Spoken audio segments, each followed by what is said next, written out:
नागपुरात उसळलेल्या हिंसेनंतर आता तणावपूर्व शांतता आहे. नागपुरात परिस्थिती हळूहळू पूर्वपदावर यायला सुरुवात झाली. पोलिसांनी हिंसेत सहभागी असणाऱ्यांची ओळख पटवून धरपकड सुरू आहे. आरोपींना अटक करून त्यांच्यावर गुन्हे दाखल केले जातात.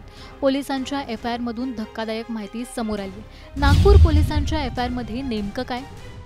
नागपूर हिंसाचाराची ठिणगी कशी पडली? हिंसेला सुरुवात कशी झाली? या प्रश्नांची उत्तरं या व्हिडिओतून जाणून घेऊया. त्यासाठी हा व्हिडिओ शेवटपर्यंत पाहत राहा आणि टाइम्स नाऊ मराठीला फॉलो आणि सबस्क्राईब करायला विसरू नका.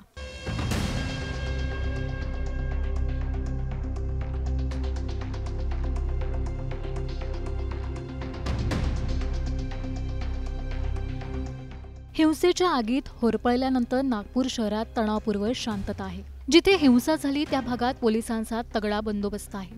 त्या रात्री झालेल्या हिंसेनंतर नागपूरकर अजूनही दहशतीत आहेत. हिंसेच्या त्या रात्रीने सर्वसामान्य नागपूरकर पुरता हादरून गेलाय. पोलीस आता हिंसेत सहभागी झालेल्यांची ओळख पटवून त्यांची धरपकड करत आहेत. फहीम खान हा हिंसाचाराचा मास्टरमाइंड असल्याचा दावा पोलिसांनी केलाय. फहीमवर हिंसा भडकवल्याप्रकरणी गुन्हा दाखल करण्यात आलाय. दरम्यान पोलिसांच्या एफआयआरमधून काही धक्कादायक गोष्टींचा उलगडा झालाय. गेल्या काही दिवसांपासून हिंदुत्ववादी संघटनांनी औरंगजेबाची कबर हटवण्याची मागणी केली. त्यासाठी राज्यभरात निदर्शनं सुद्धा झाली. शिवजयंतीच्या दिवशी छत्रपती संभाजीनगरातही विश्व हिंदू परिषदेनं आक्रमक होत आंदोलन केलं. नागपुरात शिवाजी पुतळ्याजवळ विश्व हिंदू परिषद आणि बजरंग दलाच्या कार्यकर्त्यांनी एकत्र येत घोषणाबाजी करत आंदोलन केलं. या आंदोलनावेळी कार्यकर्त्यांनी औरंगजेबाची प्रतिकात्मक कबर बनवली. त्यावर हिरव्या रंगाची चादर टाकण्यात आली आणि ही प्रतिकात्मक कबर पेटवून निदर्शनं करण्यात आली.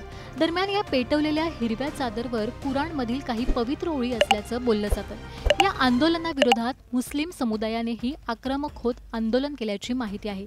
पण त्यावेळी पोलिसांनी आंदोलन करणाऱ्यांना ताब्यात घेत परिस्थिती नियंत्रणात आणली. दरम्यान संध्याकाळी 7:30च्या सुमारास दोन्ही गटांनी समोरासमोर येत घोषणाबाजी केल्याने तणाव निर्माण झाला. त्यानंतर या तणावाने हिंसेचं रूप धारण केलं. पोलिसांनी दाखल केलेल्या एफआयआरमधून अनेक धक्कादायक गोष्टी समोर आल्यात. पोलिसांनी आतापर्यंत ज्यांच्यावर गुन्हे दाखल केले त्यात फहीम खान याचाही समावेश आहे. फहीम खानच नागपूर हिंसेचा मास्टरमाइंड असल्याचा दावा पोलिसांनी केलाय. फहीम खान हा मायनॉरिटी डेमोक्रॅटिक पार्टीचा नागपूरचा अध्यक्ष आहे. ज्या दिवशी हिंसा घडली त्या दिवशी दुपारी शिवाजी पुतळा परिसरातील मशिदीजवळ फहीम खाननी जवळपास 500 ते 600 जणांना एकत्र केल्याची माहिती आहे. या जमावाला फहीमनी भडकवल्याचा आरोप आहे. दोन्ही समाजात तेढ निर्माण होईल अशी चिथावणीखोर भाषा फहीमनी जमावासमोर केल्याचं कळतंय. पोलिसांनी फहीमला समज देण्याचा प्रयत्न केला, पण फहीमनी सोशल मीडियावर चिथावणी देणाऱ्या पोस्ट व्हायरल केल्याचं बोललं जातंय. त्यासोबतच हिंसा भडकवण्यासाठी मोठमोठ्या घोषणाही दिल्याची माहिती एफआयआरमधून समोर आली आहे. फहीमनी पोलिसांविरोधातही काही चिथावणीखोर वक्तव्य केल्याची माहिती आहे.